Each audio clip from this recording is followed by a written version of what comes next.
Welcome to Connecting to Source with Rev Stephon. I am your host, Rev Stephon, and this is episode 2. I know that there are other episodes loaded, about 3 already, but this is actually episode 2, The Garden Within, Sacred Space of Being. Peace, my beloved ones. Today we enter the sacred garden within, exploring Eden not as a lost paradise, but as a living temple in consciousness. So as we do, we want to opening meditation. So breathe in, feel your diaphragm, and breathe out. Breathe in positivity, breathe out negativity. Breathe in positivity, breathe out negativity. One more time. Breathe in, breathe out.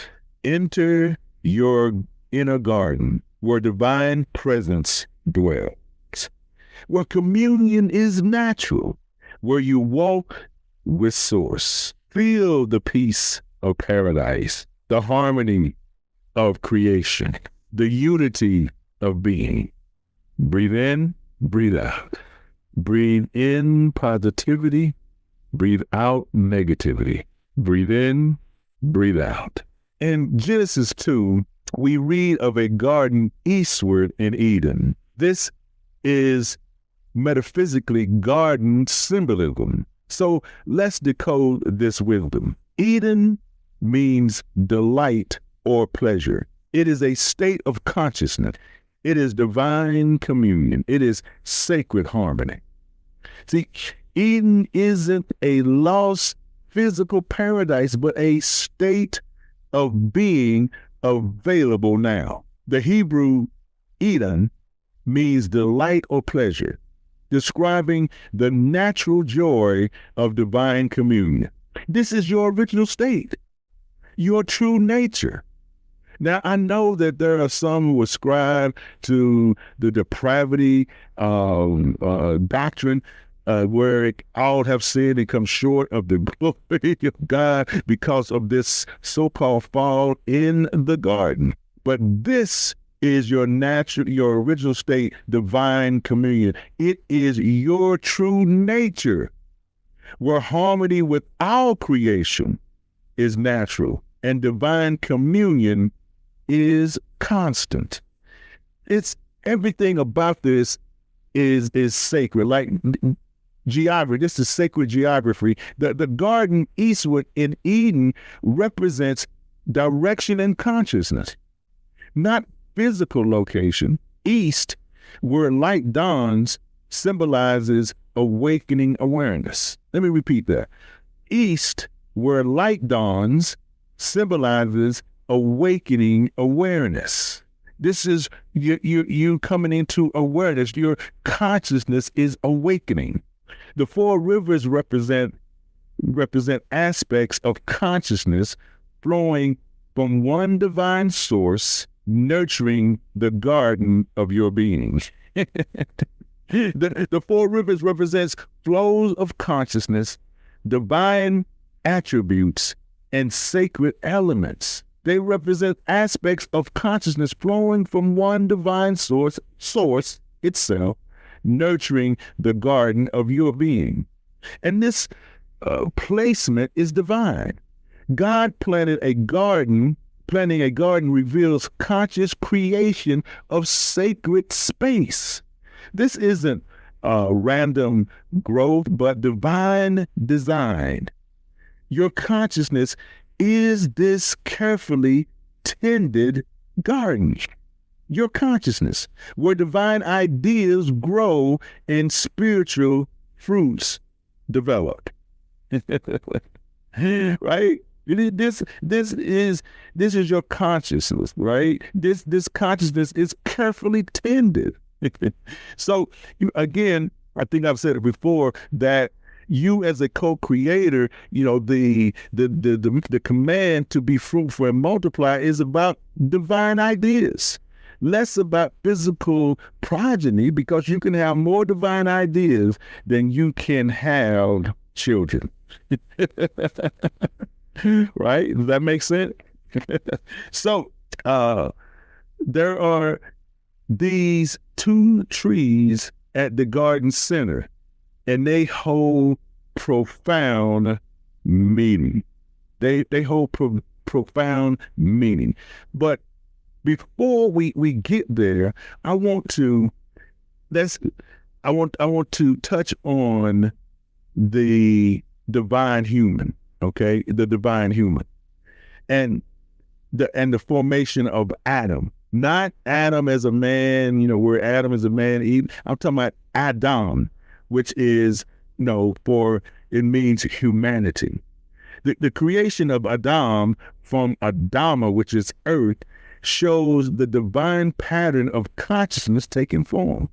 This isn't just physical formation, but spiritual embodiment. Divine awareness choosing to express in form.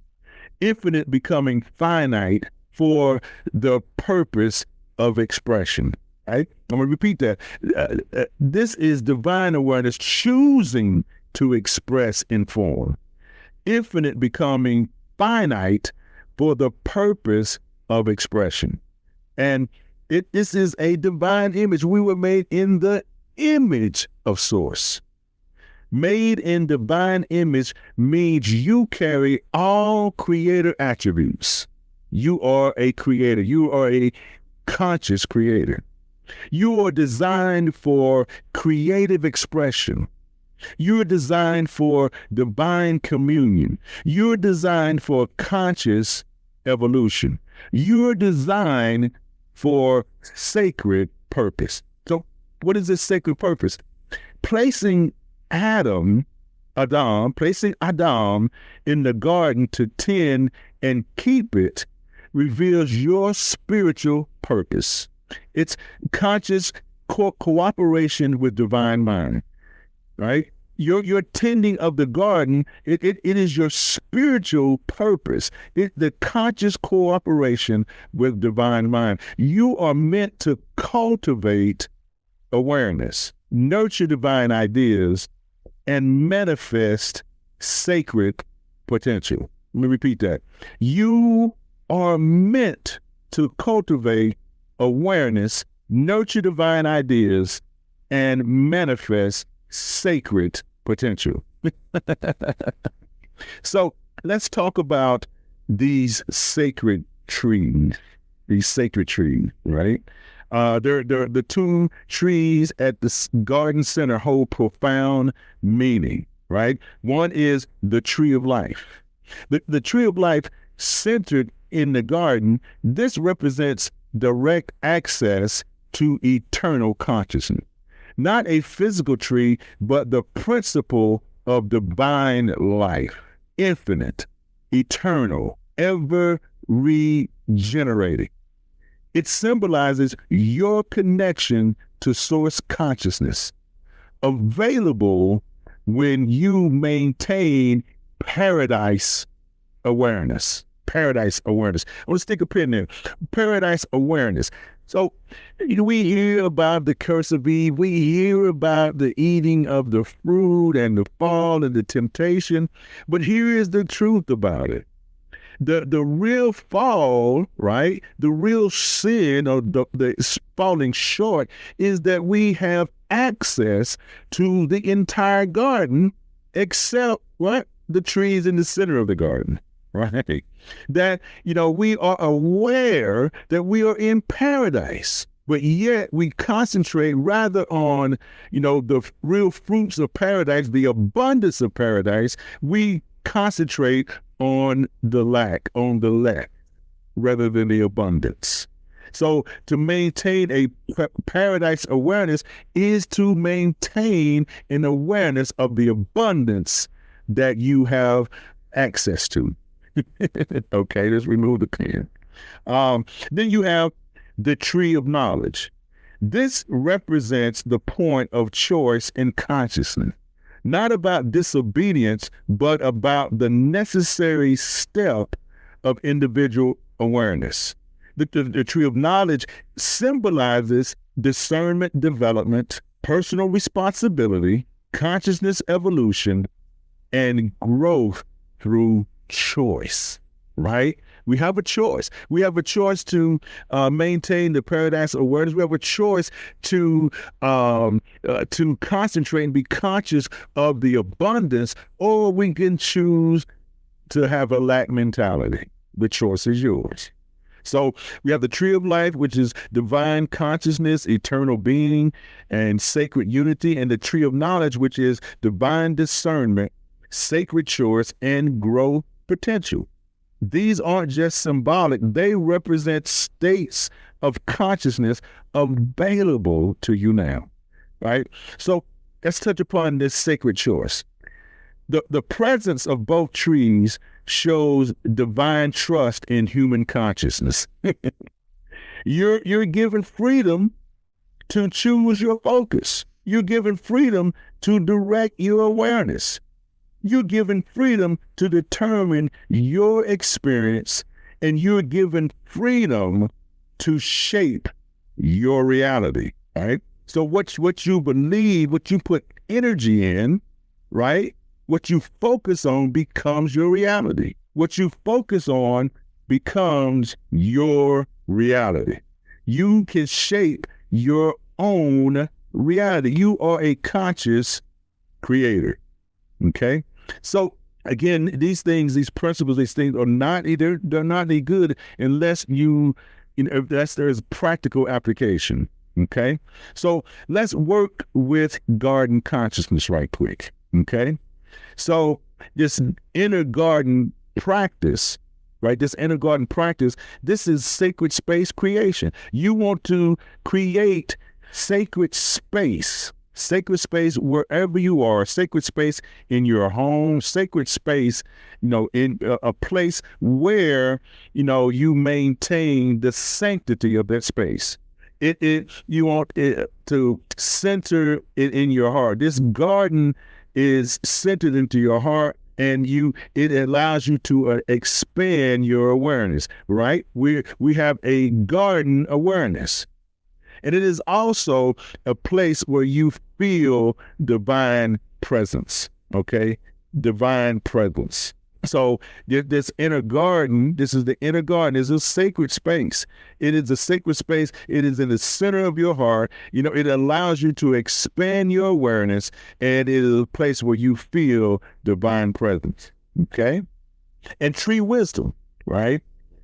Tree wisdom, you stand between the two trees, and you feel their energies. The tree of life, right? The tree of knowledge. You want to stand in between those trees and feel their energies, and then you make a conscious choice. Don't concentrate on one tree over the other. Stay in between the trees.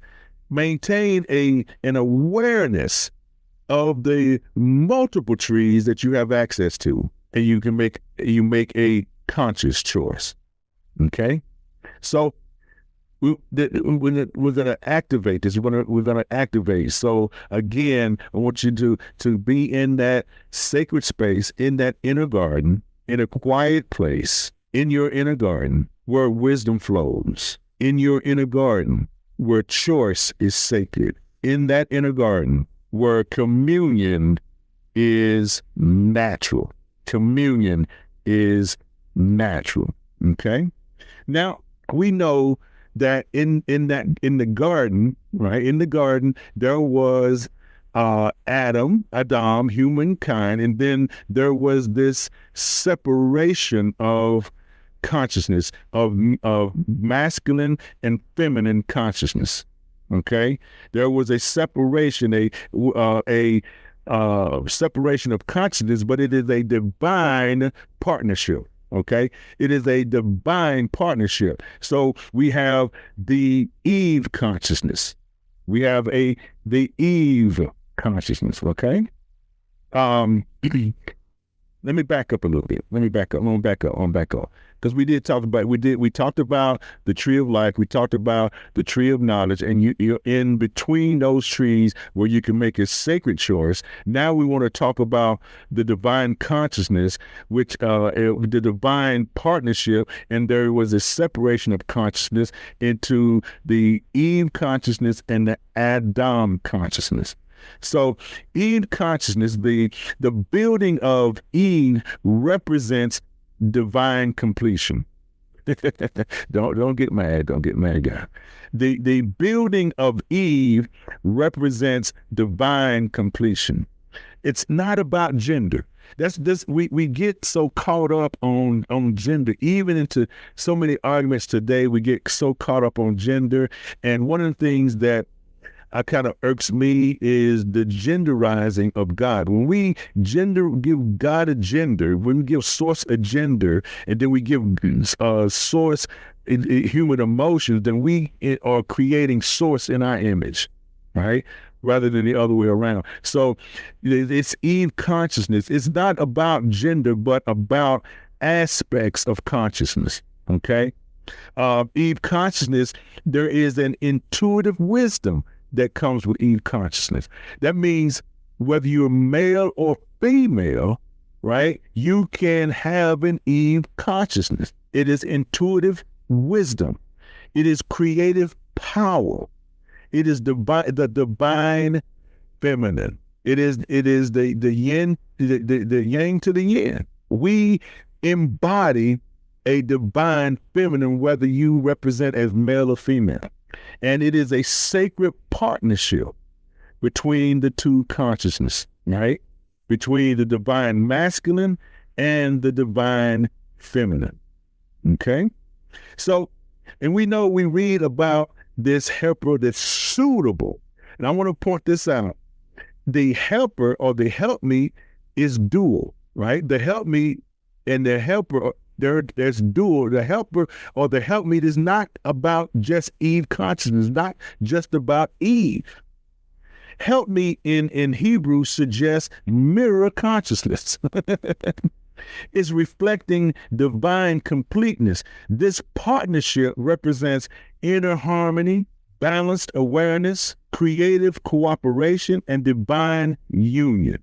So when we're talking about divine union, we're talking about marriage, right? One of the key aspects of marriage and this helper suitable is that both parties are helpers. Both parties are helpmeet, and there has to be a coming together or a unity of purpose. Because if it's not aligned, if the purpose is not aligned in the union, then you are unequally yoked. You're unequally yoked. Okay? So it is a divine union, Now, there is this, we talked about the gardening practice where we're creating your inner garden through sacred space cultivation. You want to always cultivate this sacred space within you. This divine ideal nurturing, right? We are created to create this conscious choice making and the harmony maintenance. You have to continue to work on inner harmony. So in the morning, we have the morning garden meditation. Begin each day in garden consciousness. Enter inner stillness. Feel divine harmony. Connect with sacred purpose. And choose conscious creation. That is the choice. Choose conscious creation. This daily practice includes paradise breathing, right? Breathe in positivity, breathe in cooperation, breathe in harmony, breathe out negativity, breathe out destruction. Paradise breathing. It is an abundance, tree wisdom connection, river flow alignment, and sacred partnership activation. Then you have the midday tending. You have to tend to the garden. So at midday, you want to have a regular consciousness maintenance. You want to tend to this garden. Weed thought pattern. Anything that's negative, weed it out. And water divine ideas with energy, focus. Nature nurtures sacred potential. Everyone has potential, and you want to nurture that potential. But maintain boundaries. You have to put the fence up. Maintain your boundaries. You can't share big ideas with small people. You can't let anybody into your garden. And then you have the evening review. Complete each day with gratitude practice. Remember, the more you maintain an attitude of gratitude, the more you are given to be thankful for. And then you have a choice assessment. Assess the choices that you made. And then harmony restoration. Bring yourself back in to harmony. And then you bless the day. You bless that garden. You bless the garden, okay? Now, what we want to do with this sacred space sealing, you want to seal it. You want to establish permanent garden consciousness, a permanent garden consciousness. Mark your boundaries. Do not let anybody, no interlopers, right? Guard your consciousness. Guard this garden. Plant divine ideas. Flow with sacred rivers. Maintain paradise awareness. And divine communion, walking in the garden with divine mind. Meditation. Always walk in the garden with divine mind. In the cool of the day practice, this direct communication. You don't have to go to a priest. You don't have to do whatever right? You can go directly to source. And sacred listening. Remember, prayer is you talking. Meditation is you listening. Make that a sacred time. And then conscious co-creation. You are a co-creator in this. You're not a bystander, okay? You're not a bystander. So, again, we want to have this, tend to the garden, this sacred space, this sacred sealing of your garden, setting up boundaries, and that divine communication, okay? So, here's the closing integration. Carry this garden within. It is within. Walk with divine presence. Choose with wisdom and live in sacred communion. Okay? So, look, if you're enjoying the episode, please, if you haven't already, subscribe. I'm on anywhere you find podcasts, and then share. We want to build community. We want to build sacred community. Okay, share it. All right. So join us next week when we talk about Cain and Abel. Cain and Abel, navigating the higher and lower self. Okay. So until then, remember that you are always connecting and connected to source. This is Rev Stephon. Peace and blessing.